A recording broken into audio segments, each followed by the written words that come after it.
Do you guys mind if I vent with you for a second? No? Are you okay, Daniel, if I just take this moment? I know it might not be appropriate, but I just really need to get some stuff off my chest. Go for it. So I got a pet peeve. It is one of my biggest pet peeves of all time, and it's when someone wants to give me advice and we're like on the same level. I'm like, we're peers. Why are you trying to give me advice? Why are you trying to like act like you're better? Like we're learning at the same rate. I don't know why you feel the need to like give your opinion. I didn't ask for it.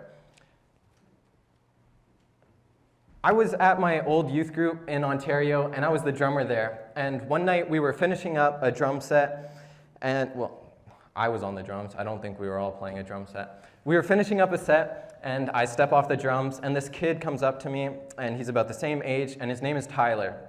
And Tyler comes over, and he's like, "Yo, bro, good job on the drums, man. You did great. Just watch your foot placement on the kick pedal. It was a little bit sloppy." And on the outside, I'm like, "Oh, yeah, cool, man. Thank you. I appreciate that." And on the inside, I'm like, "Bro, no, what? How can you? Like, I'll show you foot placement." So it didn't bother me at all. No, it shook me up enough that I remember it 5 years later. So, yeah, like I said, it didn't bother me. Daniel, has there been any situations where you find someone giving you unsolicited advice about, how you should do something? Yeah, so I can think back to this summer. So I worked at Magic Mountain. I don't know if all you guys have been there, but I worked on the rides pretty much all summer. And now the problem is, some of these rides were built to be inside. So one of them especially, it's called the Jumping Star. And it liked to break down all the time if it got too hot, too cold, too wet, too dry. To anything. Yeah. It's like if it woke up in a bad mood, it probably wasn't going to work that day, and you just had to deal with it, which isn't a great thing to do when it's a ride that has to take people up and down in the air. But, that sounds safe. It's whatever. But so some days it just wouldn't want to work, and so we had things we were supposed to do to make it better. And so this story I'm going to tell, it was from mid-August, so I'd been doing this almost every day since the end of June. So I thought I kind of knew what I was doing at that point. And then there's this guy who it was his first day working on the rides. They had just put him on. And so He sounds like he's really experienced. I know, right? Definitely as experienced as me, I'm sure. Yeah. I've done it all summer, but yeah. He's like Yoda. He's so wise. Exactly. Yeah, he pretty much was Master Yoda, doing the backflips and everything. Oh, yeah. The force, yeah. Got a big staff for some reason. Yeah, so he just comes over to me when the ride stops working, and I'm doing my thing to try and fix it, because I've done it before. And he just starts trying to tell me that I'm fixing it the wrong way, and I'm supposed to be holding a different button and doing a different thing completely than what I've been doing all summer to fix it. He was wrong. I didn't even feel like telling him he was wrong. I kind of just felt like ignoring him, but yeah. I get that. Not a fan of advice from a guy on day one. No, I don't think most people are. Thank you for sharing your story. That's a great addition. Yeah, give a round of hand for Daniel. I've heard lots of people talking about they started a job and they were working at that job for a long time, and then a new staff member comes in and they're like, "No, you're doing it wrong. You haven't even been trained yet. What are you talking about?" Have you guys ever had an experience where someone comes up to you and they're like, "Hey, you're doing that wrong. You're making a mistake. You have to do this better," or, "Hey, let me give you a tip. Trust me, I made this mistake years ago too." Has anyone done that to you before? Yes? Okay, cool. I'm not the only one. When I was reading the message that we're going to, or the passage that we're going to go over this morning, it kind of reminded me of my situation with this kid Tyler at my old youth group. And I hate the situation of someone giving me unsolicited advice when I don't think they're better than me, because I don't know how to deal with it. Like Daniel, I don't think I'm going to say anything because I don't want to lash out, but I also don't want to keep it in and let it fester inside me and then just get all angry and think about it 5 years later as I'm trying to fall asleep every night. That's an example. let's keep going. So just to give you a picture, this is me when I'm like 14. I looked exactly like that. And this is Tyler. Although we're the same age, he's clearly very immature. So just to give you a visual.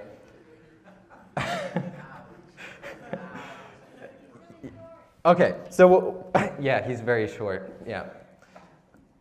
So as we get into our message today, we're going to be reading in Acts 8:26. Does anyone know who Acts is written by? Yeah, good one. It's written by Luke. So it says here, this is the story of Philip and the Ethiopian eunuch. It says, "Now an angel of the Lord said to Philip, 'Rise and go toward the south, to the road that goes down from Jerusalem to Gaza. This is a desert place.'" So first of all, this is the angel of the Lord here. I don't know why Philip wasn't scared. It doesn't say he was scared, but I'd be pretty scared if I met the angel of the Lord. And he's got a choice to make here. He can say, okay, I don't know why you want me to go, so I'm not going to. I'm just going to stay here and do my own thing. Or he could be obedient and, humble himself and say, I don't understand why, but I think maybe God knows what he's doing and he has it figured out, and so I'm going to obey. And we also see over here, it rise and go towards this. It's not a question. This is what God is calling him to. And what we see is Philip is obedient. It says, "And he rose and went. And there was an Ethiopian, a eunuch, a court official of Candace, queen of the Ethiopians, who was in charge of all her treasure. He had come to Jerusalem to worship and was returning, seated in his chariot, and he was reading the prophet Isaiah." So now we're introduced to the second character of our story, this eunuch. Who's this eunuch guy? Well, we see he's an Ethiopian, first of all, but he's also a court official of this queen of Ethiopia. And his job is to manage the entirety of her wealth. So this guy has got the cheddar. His pockets, they're full. He's got stacks and racks and stacks on stacks. Dr. Seuss. And he's riding in a chariot. He's not like walking himself. He's got people who are taking him where he's needing to go. And we also see he's reading the prophet Isaiah. So he's got this scroll. This scroll would not have been inexpensive at the time. It would have been very expensive for him to own this. So clearly he's quite wealthy. But also, he can read. So he's educated, which is also another thing that wasn't super common at the time. So he's clearly someone of high social status. And so the Spirit says to Philip, go over and join his chariot. And I don't know about you, but like in my mind, I'm thinking about Philip going over to his chariot. He's in the chariot, and Philip's just like running over this random guy, and he's just like making eye contact with like this really powerful dude. And he's just like, if you're in a car and you're just driving and someone like starts jogging beside your car, like what are you gonna think? Yeah, I'm gonna roll the window up. It's like, this is the second point in which Philip has got to be obedient to the Spirit. It's not, like sometimes we don't take the time to read and like think about what it would have actually been like, but that's really awkward. But again, Philip, he's obedient. So Philip ran to him and heard him reading Isaiah the prophet and asked, "Do you understand what you're reading?" So, if we keep going, like, you see this person in a car, and you're like jogging beside their car, and you just like peer in through the window, and you see they're on the Bible app in the back seat, and you're like, so they roll down the window, and you're like, "Hey, I see you're on the Bible app. Do you understand it?" Like, what? If you're reading a book, if I go over to Daniel and he's reading a book, I'm like, "Do you understand it?" Yeah, that's why, I'm reading it to understand it. It could be very easy for this person, like if you go up to a celebrity and ask this type of question, I'd be pretty offended. Like, do you know who I am? Do you know like my high social status? Why are you even talking to me? You're just this random person coming up. But that's why this gets so interesting. So again, Philip is obedient to the call of the Spirit, and instead of acting out like me and being offended, the eunuch does something different. He says, "How can I understand this unless someone guides me?" I really want to emphasize this part right here. How can I unless someone guides me? And guess what? He invites Philip into his chariot. If you came up to the celebrity and you're like, "Hey, do you understand what you're reading?" And the celebrity's like, "No, I don't. Could you help me? Why don't you come into like my limousine with me?" Like, that's the equivalent of what this is like.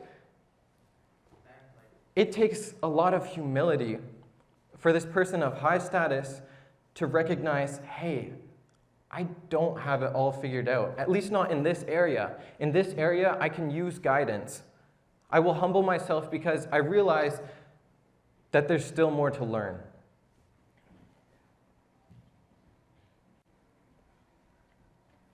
So now we're going to look at the passage that the eunuch was reading in Isaiah.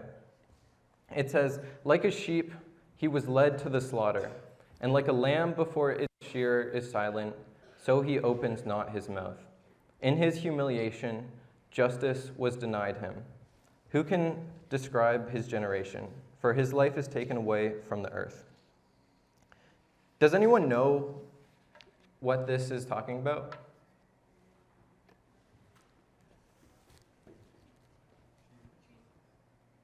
Yeah, it's talking about Jesus. For those of you who didn't raise your hands, you might be like the eunuch. It's important, if you don't understand, for you to ask questions so you can learn and try and figure out. And that takes humility. For those of you who did know what this is talking about, it did sound more like a guess. It was quite hesitant.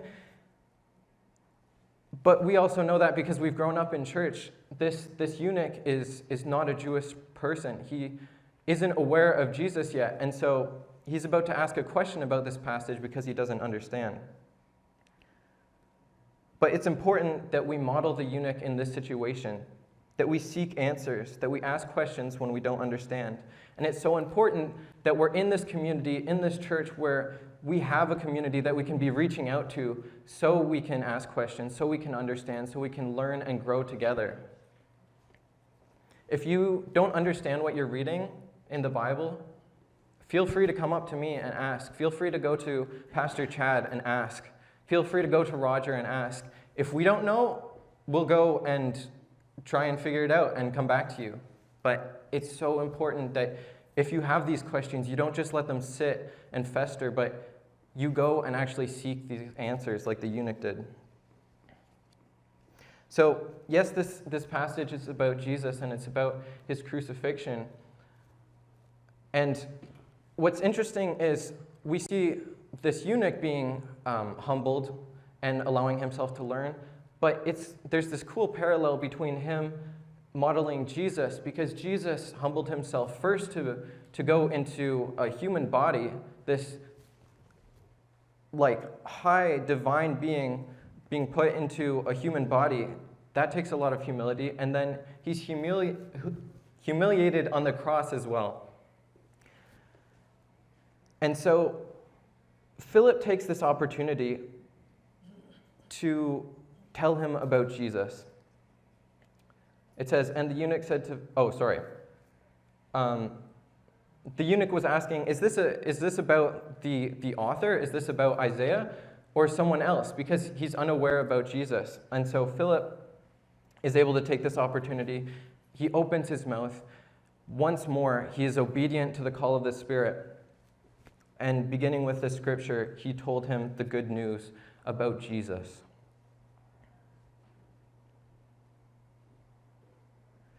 It was only through the obedience of Philip that Philip was able to get here so he could guide the eunuch. And it was only through the eunuch's humility that he was able to humble himself enough that he could learn from Philip, this random guy that approached him.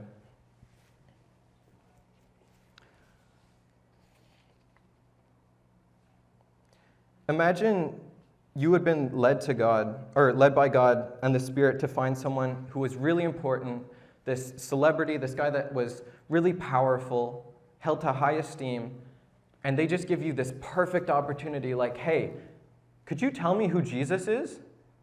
How cool would that be? Like you've got this major politician or actor or, I don't know, someone, and they invite you into their space and say, hey, could you tell me about Jesus? I want you to evangelize to me. How cool would that be? It takes a lot of humility. This news is so important to the eunuch because, number one, he's not a Jew, he's a Gentile. He doesn't realize that Jesus is also for him. Most of us in this room are Gentiles as well, and man, are we lucky that Jesus is here for us as well. In Acts, Jesus calls his disciples to, go all through the world and preach his gospel. And at the start of Acts, it starts out as a primarily Jewish, Jerusalem-based group of Jesus followers, and throughout the book, it slowly transitions as people like this eunuch, people like Cornelius, it forms into this giant international movement of Jesus followers. It goes from this small, kind of very closed off group to this big international diverse group of people who are all following Jesus.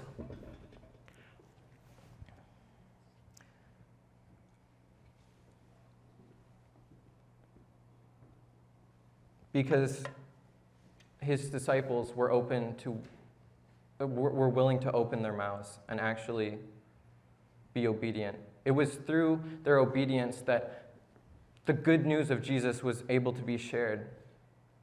And that doesn't change. That still applies to us today.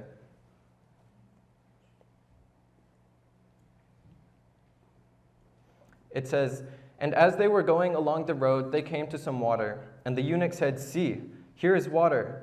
What prevents me from being baptized?'" So now you're sitting in the limo with this big movie star, this big politician or whatever, and they want to be baptized. They're like, "Hey, I just heard about Jesus. I want to be baptized. Can you baptize me?" Immediately. This is such a cool scenario that never would have happened just out of human planning.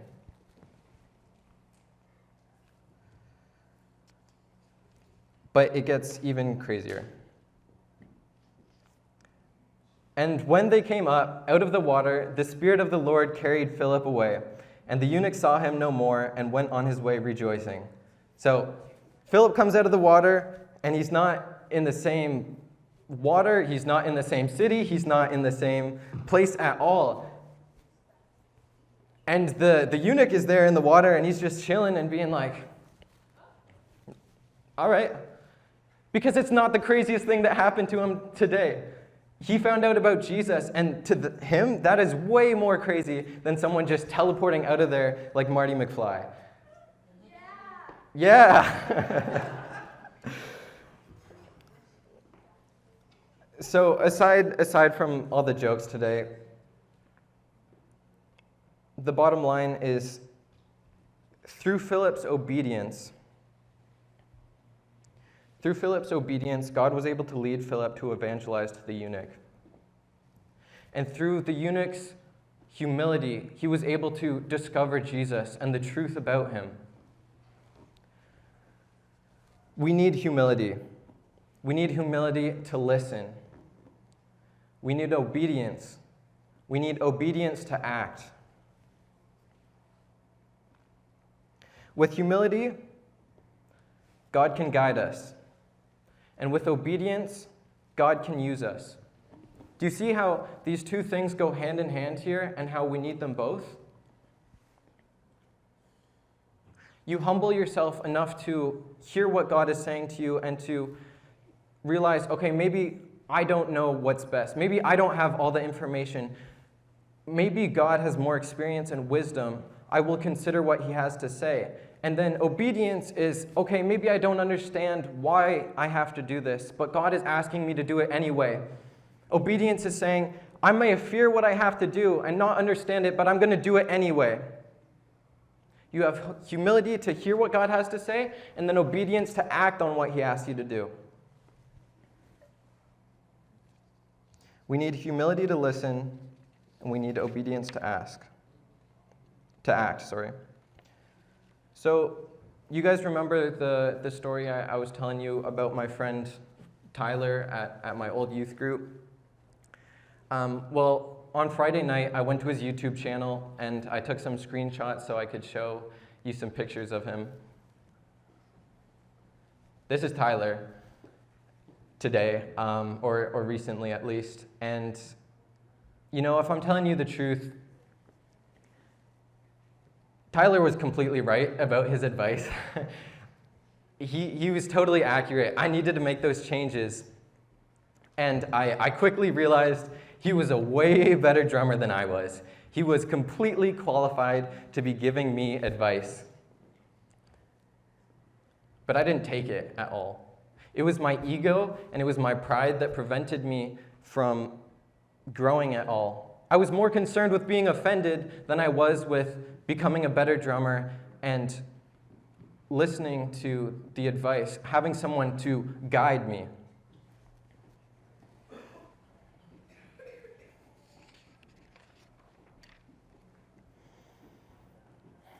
Humility will allow you to trust God's judgment, and obedience will allow you to put it into practice in your own life. Proverbs 3:5-6 says, "Trust in the Lord with all your heart and lean not on your own understanding. In all your ways acknowledge him, and he shall direct your path." So, first, you're trusting in the Lord that he knows what's better. He knows better for you than you do. And instead of leaning on your understanding, you're leaning on his, even if you don't understand it. And then here, you're acting on what he's asking you to do, and he's directing your path. Having the humility to fully trust God will allow him to guide you. Craig Rochelle said, "Pride is about my glory. Humility is about God's glory." Are you willing to humble yourself enough to hear God's voice in your life? Hear what his call is for you, what his call is for you to reach your friends, to reach your family, to reach your school, to reach your teacher, to reach, I don't know who it is, your coworkers, your workplace? And will you have the obedience to actually carry that out? Will you have the obedience to be used by God? A lot of us will look like pawns on a chessboard where we're kind of half committed and we can't be used for many moves. Or will you look like a queen that can move in all these different directions because you're not limited by your own perceptions and what you think is rational, but you're actually willing to be obedient regardless of whether you understand what you're being called to do? And maybe you don't look like Philip. Maybe you're not the one who is, already having a close relationship with God and you're like just doing what you're asked to be doing. But maybe you're like the eunuch and you don't have a personal relationship with God. Will you humble yourself enough to reach out and ask the hard questions? To reach out and understand what you're wanting to learn, to have a relationship with Jesus? Let me pray for you guys as the band comes up. Hey God, thank you so much for all these people here. Thank you for their patience with me as I speak this morning. I pray that somewhere in there they got something out of the message, that they would be willing to humble themselves enough to hear your voice in their life, and that they would have the obedience to act on what you call them to do, that you would reveal to them your purpose for them, that you would show them the ways in which you want to guide their path, that they would trust in you, God, because you know what's best. We believe that you want what's best for us and that you have this ultimate plan that is better than anything we could ever come up with. Thank you for these children of yours, Lord. I pray that you bless them. In Jesus' name, amen.